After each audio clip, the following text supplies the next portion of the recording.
I like to often say that hemp really isn't that unique from our perspective, in the sense that it's an oilseed crop, right? But what really is, and it's got its nutritional characteristics that are quite unique, and we can kind of talk about that later in the segment. But what is really kind of interesting and unique about hemp is how diverse it is, right? It's a plant that has a number of different materials and ingredients that can be derived from the same plant, and because of all those different features of the plant, and the way it fits into so many needs for humanity, it presents itself with an opportunity to be pulled through from the market's perspective in a variety of ways, whether it's the fiber that's going into wovens and technical non-wovens, or the medicinal side of the cannabinoids, or it's the proteins and oils that have ideal features in human health and nutrition, and just great flavor profiles and functional characteristics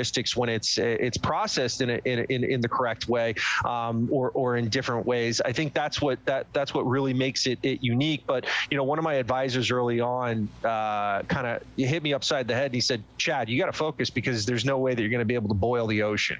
And so when we look at all those different categories and where our ingredients can kind of fit into solutions, whether it's food and beverage, pet, nutraceutical, skincare, we look at what's the easiest and the path of least resistance, number one, and then also the highest value for the products that we're making, obviously, right? And so food and beverage is really where we're focused. There's this thing called generally regarded as safe by the FDA, and fortunately, hemp seeds in the hearts and the oil and the protein formats are all generally regarded by the FDA. So we're excited that there's absolutely no regulations standing in the way of hemp protein and oil of food manufacturers to be able to utilize it across any solution that they're developing. They don't have to fear any kind of reprisal from either consumers or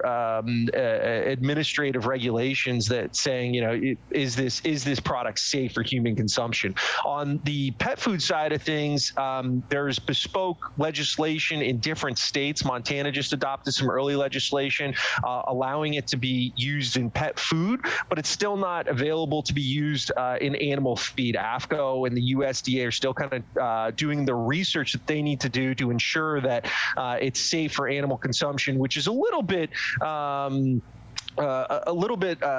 ironic based on the fact that as humanity consumes a lot of animals, we're worried about products that they might eat, but we're allowed to eat those products themselves. So from my perspective, it's a little bit ironic, and we don't really focus on the food side of things.